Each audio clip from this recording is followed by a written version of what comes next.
Hi, I'm Han Brown, and I'm the host of the Bruma Living broadcast, a show dedicated to assisting families as they navigate the later third of life. As the population ages, more people live in low income and middle income countries.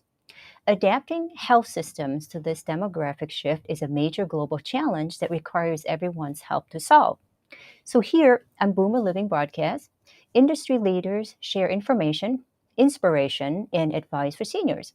Our expert panelists discuss topics like senior healthcare, dementia, caregiving, technology for seniors, and affordable senior living options. So, thanks for participating today in the conversation. So, today's topic is caregiving. Caregivers are the unsung heroes of our society. They provide love, support, and assistance to those in need. Without them, many people would not be able to live their lives as fully as they deserve. So, an update for the 2020 shows a 9.5 million increase in family caregivers from 2015 to 2020. One in every five Americans is now a family caregiver. It also shows that caregivers are in worse health than 5 years ago. There are more than 65 million people in the United States who provide care for someone else, whether it be their spouse, a parent, child, or a friend. And yet, we rarely hear about them and how they make our lives better every day. So, we want to change that by sharing stories with others so that everyone can see what an incredible impact caregivers have in our society.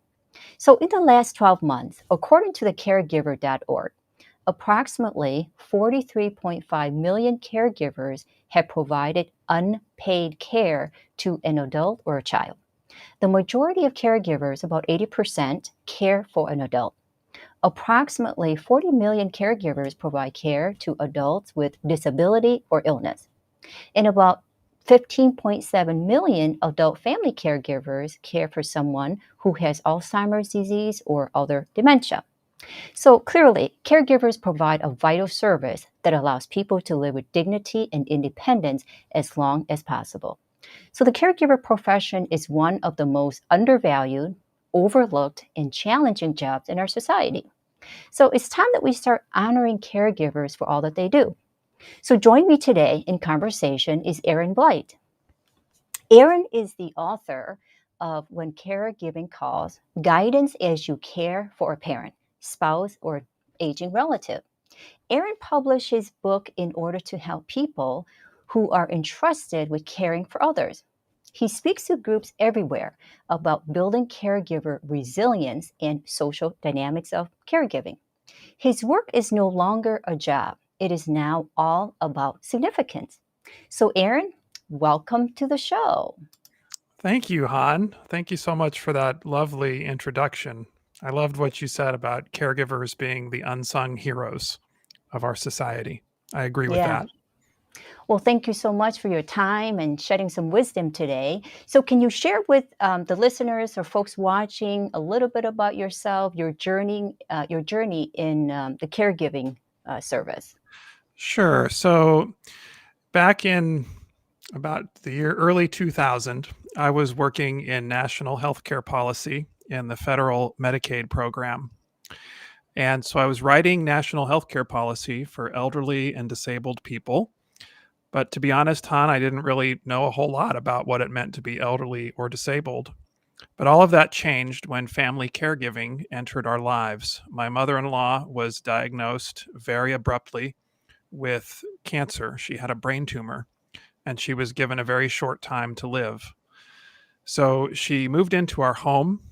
She had two brain surgeries. She went through radiation, chemotherapy, and she was a miracle. She far outlived the doctor's projections. But my wife and I became the sandwich generation. We became part of the sandwich generation, and we were raising our young family and also caring for her mother. And that went on for about 5.5 years. That just fundamentally transformed our family. And it caused me to redirect my career. After my mother in law passed away, she died of cancer. We, I left the federal Medicaid program and opened my own home care company. And serving families with problems and challenges similar to mine was very rewarding for me, but I got to see how universal caregiving is in our society and how the challenges that families face are very similar. I mean, they're all unique. Everybody has their own unique personalities and circumstances and illnesses and all of that. But the caregiving experience, um, there are a lot of common themes that emerge. And so, as I worked with families in my community over the years, it also motivated me to go back to school, and I got my doctoral degree, which is in learning. And I studied caregiving in connection with my doctoral degree. And I looked at caregiving as a transformative learning experience. So when we talk about caregiving, I really like to focus on the social context of caregiving, the social dynamics of caregiving, and how caregiving changes relationships and one's sense of who they are in a family and in the world. And it's a very remarkable experience that you go through as a caregiver, and it really changes a lot about your perspective. And I sold my home care company, and for the last 4.5 years, I've really devoted myself to helping caregivers, professional caregivers, and family caregivers in their roles. And I wrote, as you said, When Caregiving Calls, as a way of trying to help others. Well, congratulations on your dedication. And when you say selling your home care business, that's home instead, right? That's right. Yes, I was a home instead. I had a couple of home instead senior care franchises. Well, congratulations. Thank you. So, now what's your philosophy on caregiving and how does it resonate with your experience? I love that question, Han. I had to think a little bit about it, and when I think about my philosophy of caregiving, I think about the word care, and care is both a noun and a verb. So when we think about care, the noun is the responsibility that a person has to look after someone else, to provide support or attention or comfort or treatment to another person. So that's care, the noun. But care, the verb, is to be interested in that other person and to want them to be well, to want them to be happy, to want them to have comfort and peace. And it is possible to provide care, the noun, without care, the verb. But as human beings, when we think about our healthcare delivery system, I teach a class at Shenandoah University, and we do talk about this kind of duality of the meaning of the word care, and it's ever present in the healthcare industry, in long-term care, in home care.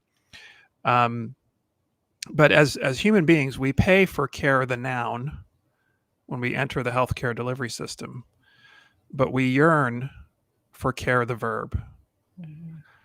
As a patient, we want to receive competent care, but we also want those who deliver the care to care about us as human beings, right? And so I think that's really my philosophy when it comes to caregiving, is that we have to really honor and respect and pay attention to both care, the noun, as well as care, the verb. I appreciate that. Yeah, I did know your philosophy. So, what is your opinion on the future of caregiving? I think the demand for caregiving is going to increase. That is simply our demographics.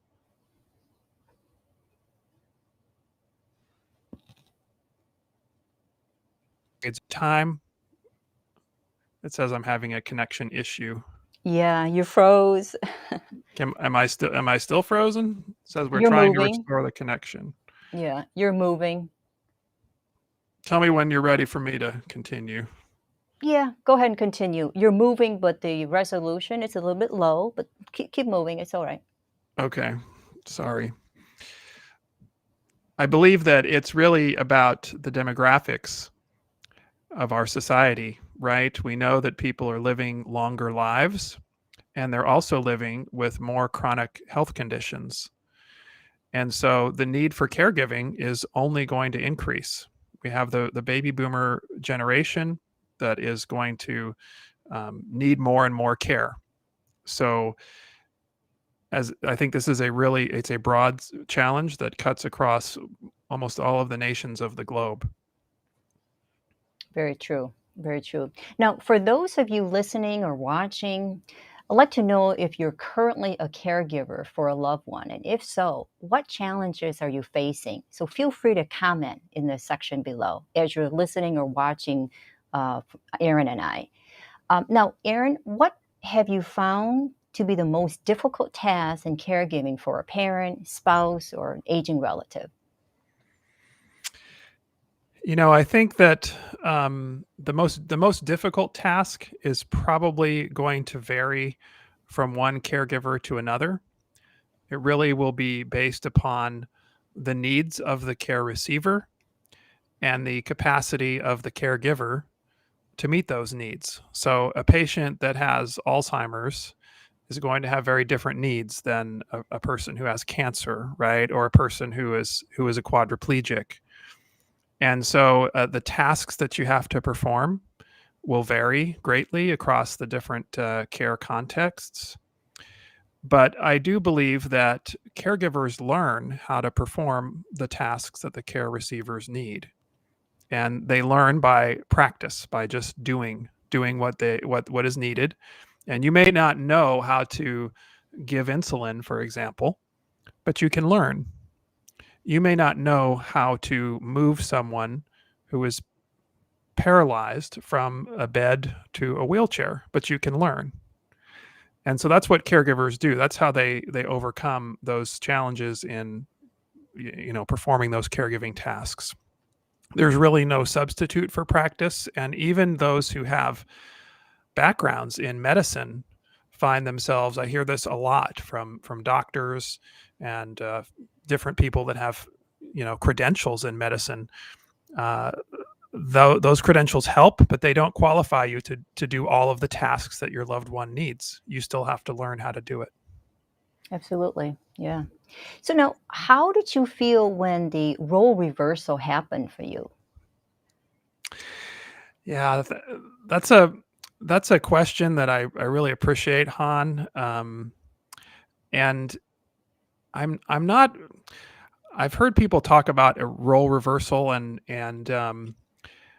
it's hard for me to look at it as a role reversal because, especially when you're caring for parents or maybe a sibling, um, the historic relationship that you had with that person, it's always underpinning everything that you're doing.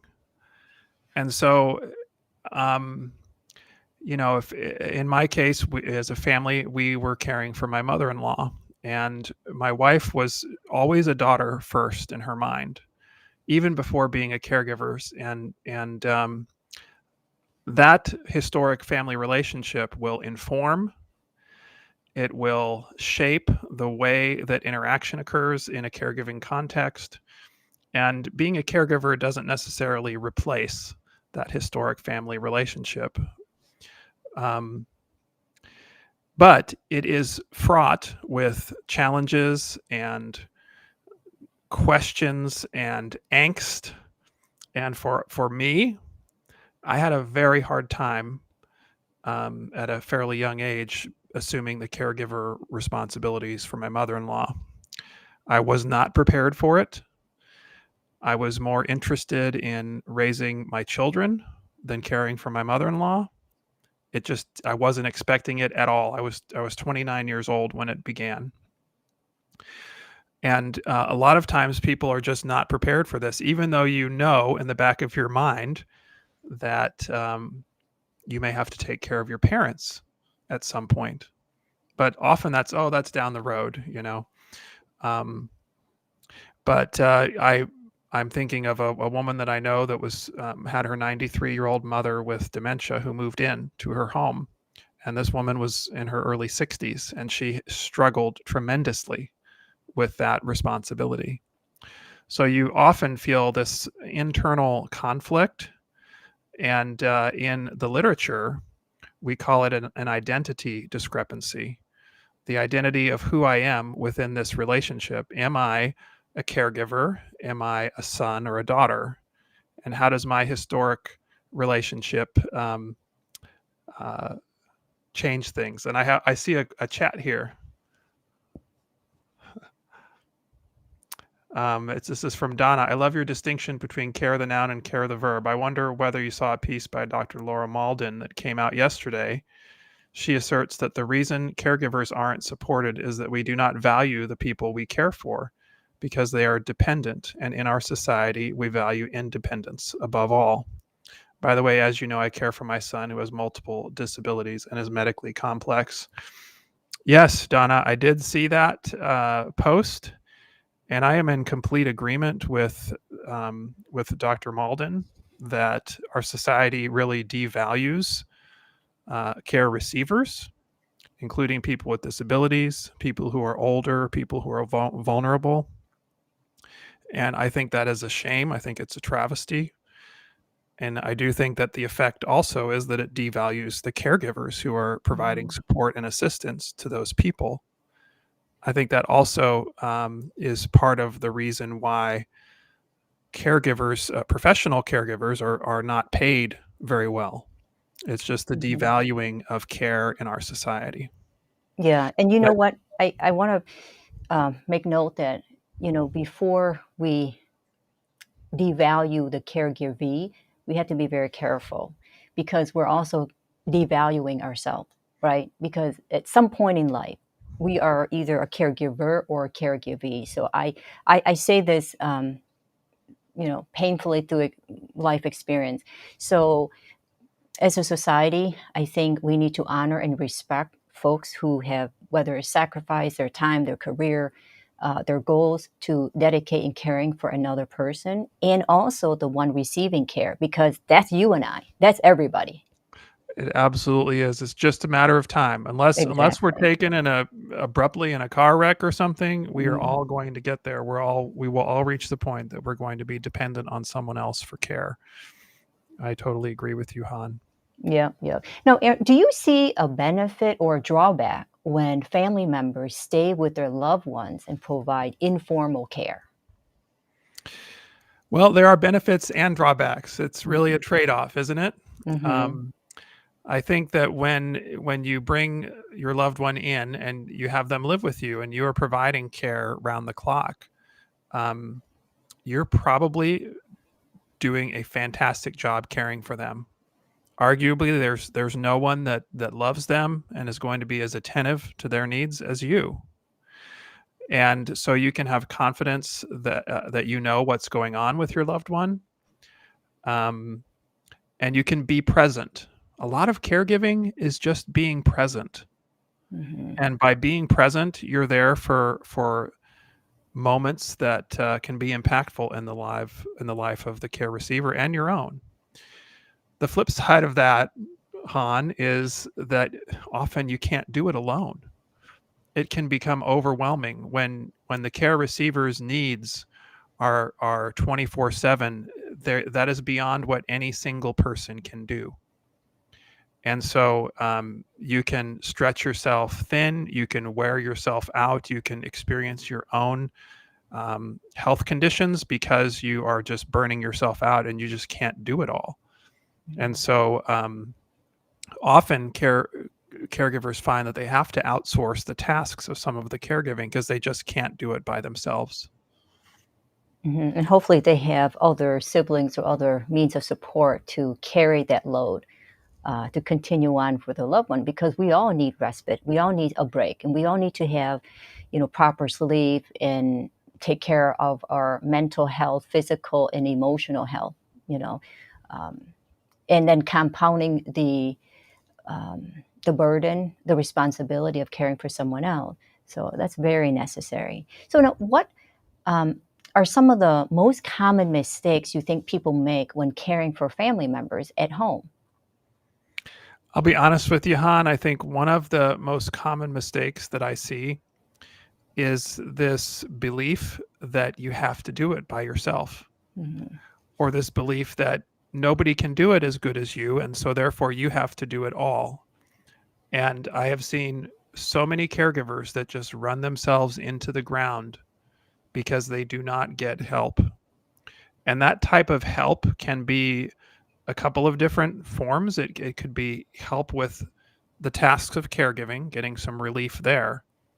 But it also can be emotional and social help that you as a caregiver need. Sometimes you have to pay attention to your own health and your own needs in order to be the best caregiver for someone else. And I see so many caregivers that sacrifice their own well-being because, their loved one is there in front of them. Their needs are so obvious, and they say, well, they feel guilty. Like, well, who am I to say I need to go off and do something for myself when, my loved one has this condition? But the truth is, you need to take care of yourself. Yes. You've probably heard the oxygen mask analogy, where if you're in an Mm. airplane, they say put your oxygen mask on first, and then put the oxygen mask on the person that needs your help. And I really think that's a good analogy for caregivers. Absolutely. You can't give what you don't have, right? That's right. Yeah. Donna says, or that we believe we are betraying love and loyalty by asking for help. These are myths that undermine our resilience in the role. Absolutely agree with that.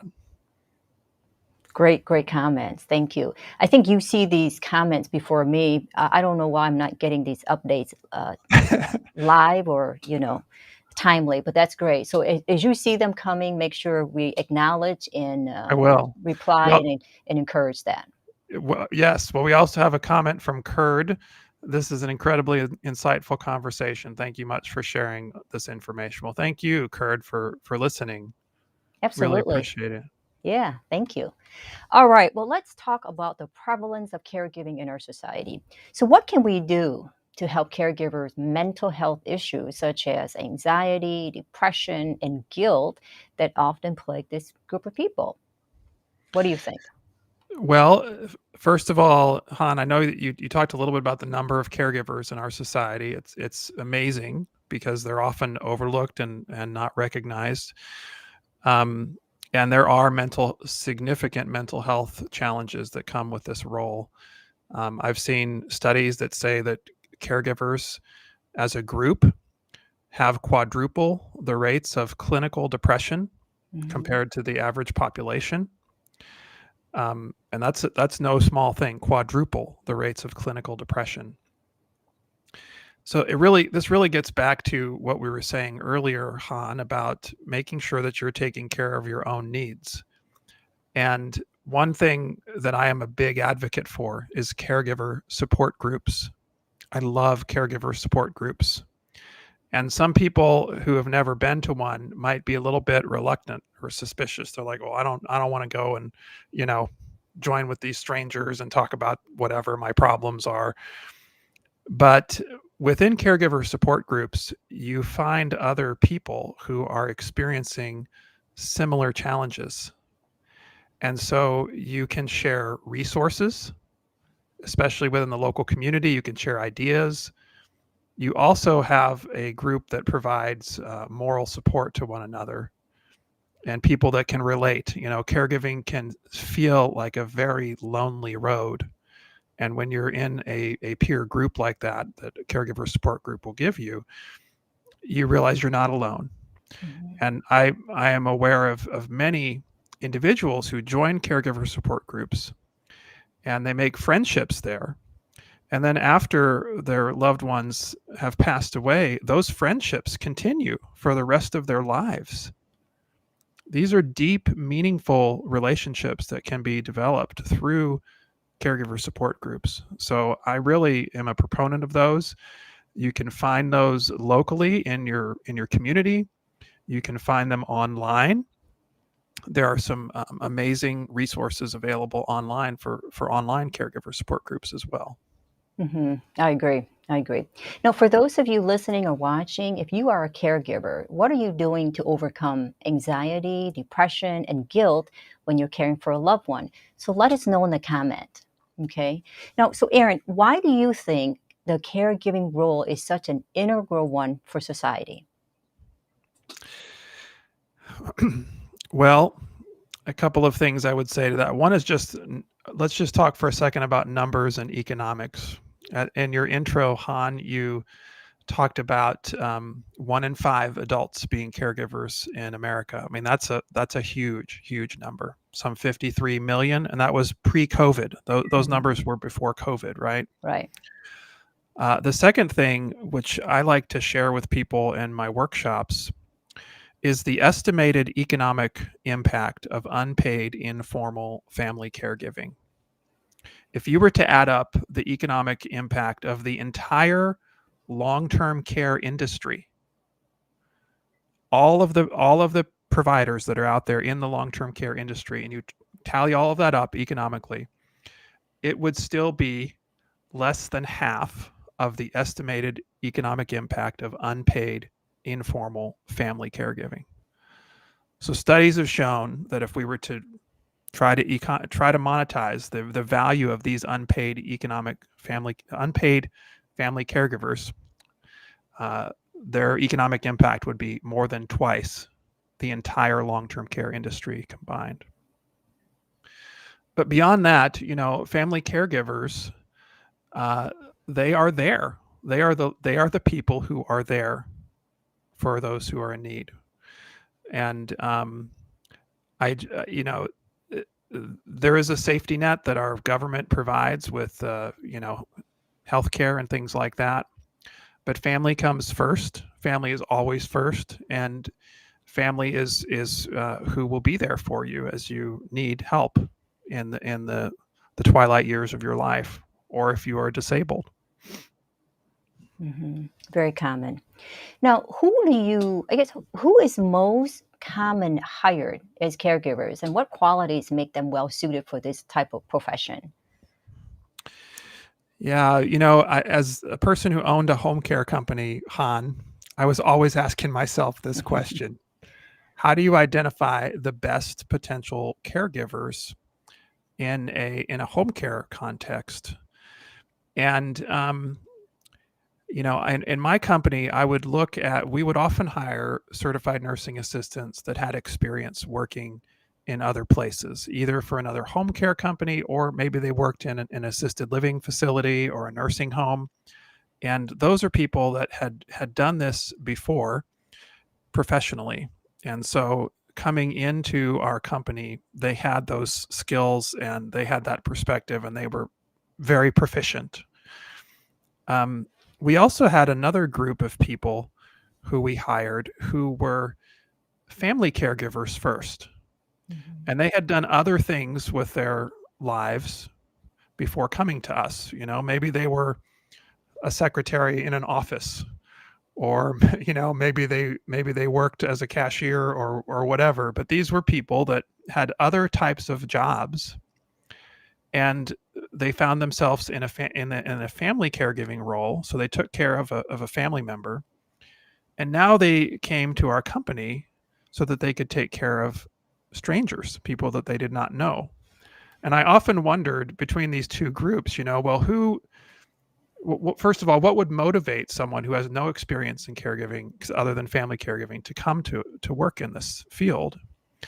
And I think that it's really a recognition of the need that exists, and also the relationships that can be developed, and the profound lessons that can be learned in this type of work.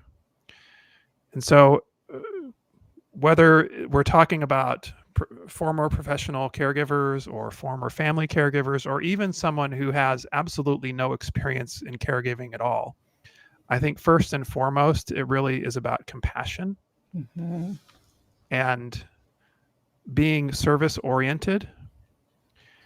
And the tasks, the skills that are required to deliver the tasks of caregiving, those can be learned. But compassion really can't be taught. It's just something that's here, right? And when you have a compassionate heart, and you're looking out for others and you want to help others, I think those are the best types of caregivers. regardless of their level of previous experience. Very true. I agree with you. A lot of the characteristics for a caregiver, in my opinion, are not necessarily certification because anyone can get that for a window of time and for a fee, let's say. But there are characteristics that you're that you have, for instance, compassion, empathy, patience, and given. That's not trained. That's not given to you. So very That's important. And to right. be honest with you, that's what I would look for Yeah. in caring for myself or my parents. So now, do you feel there's adequate programs in place to help caregivers? I kind of know where we're going with that, but I'd like to know your take and what can we do? Well, Han, I think that we really don't have adequate programs to support caregivers. I think that there are a couple of challenges to that. One is that often caregivers do not self identify with the role.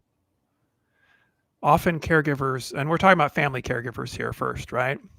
Often family caregivers just feel like, well, this is what I do because because of my family member, and so just recognizing oneself as a caregiver can be a major point in the process. Um, Second, a lot of them, when they become aware of resources, they don't take advantage of them because it kind of gets back to Donna's comment earlier. We believe that we are betraying love and loyalty by asking for help or getting support. The third thing is just the devaluing of care in our society. We talked about that earlier. But I think that more comprehensive supports could be made available to caregivers, especially when you think about the economic value of unpaid informal family caregiving. Why wouldn't we invest some of our resources in broadening our support programs for caregivers? There are some great caregiver support programs in the United States. The Administration for Community Living really oversees all of the area agencies on aging across the country. And so if you're in the US, wherever you are, there are area agencies on aging, and they have frequently, not all of them, but frequently they have caregiver support programs. They're also in the local community. A lot of hospice agencies have caregiver support programs. And there are resources available online.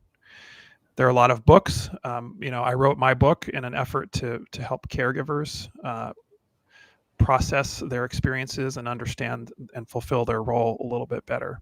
So I think there's a growing number of programs out there and supports, but I think we can definitely do a better job. Absolutely. Yeah. And I think that's one of the main driving force that I want to have this conversation with you to bring it to light and just magnify the need, the value, the honoring that we need to do, and mostly the support. Because, like I said, you and I, and if not everyone who's breathing right now, will need some form of care. Yeah. So, now what are some of the struggles that an individual faces while performing, let's say, end of life duties?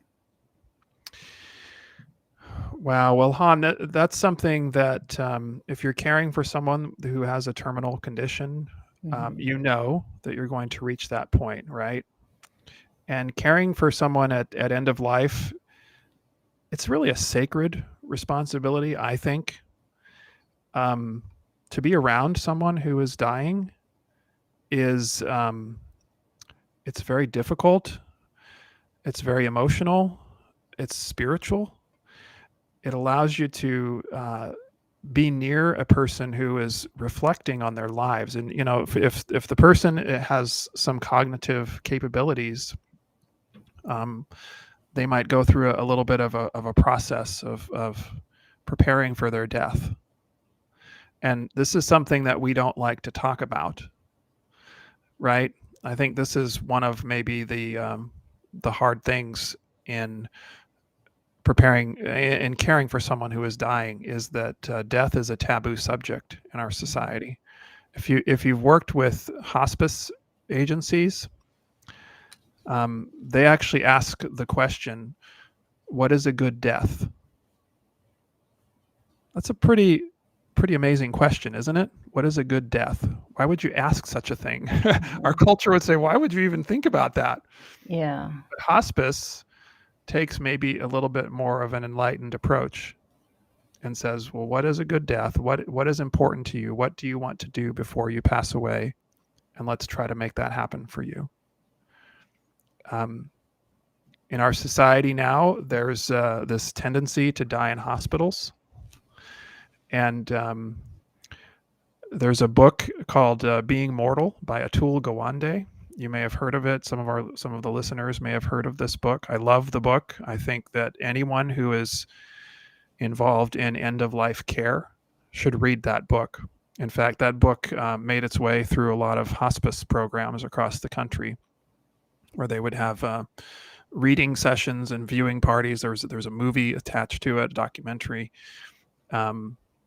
But the idea that Dr. Gawande presents is that death is normal, death is a part of life, and that medicine, which is designed to resist death and to treat and to cure and to prevent, maybe misses the boat a little bit. And maybe we need to rethink a little bit how we approach death. And so I think that that's maybe one of the hardest things for us to accept and to transition our thinking is in end-of-life situations. It's no longer about fighting death. It's about what matters the most in the time that's remaining. Putting closure, seeing if there's any goals, aspirations to do as part of the closure, and completing that, right? Yeah.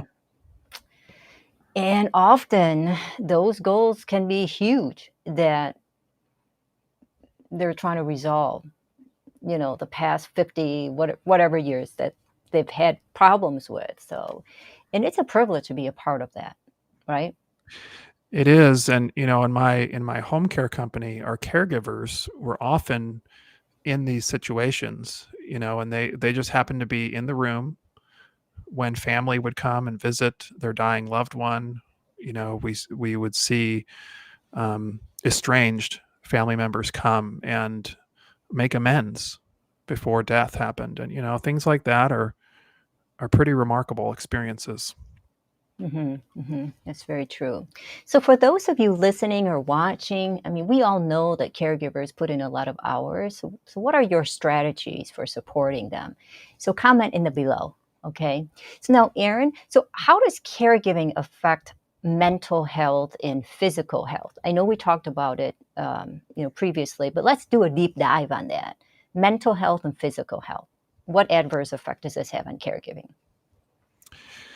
Well, I was just reading just yesterday some research about men and caregiving, and women in caregiving were also being brought into the research, and some of the studies have shown that women in particular have a lot more mental health.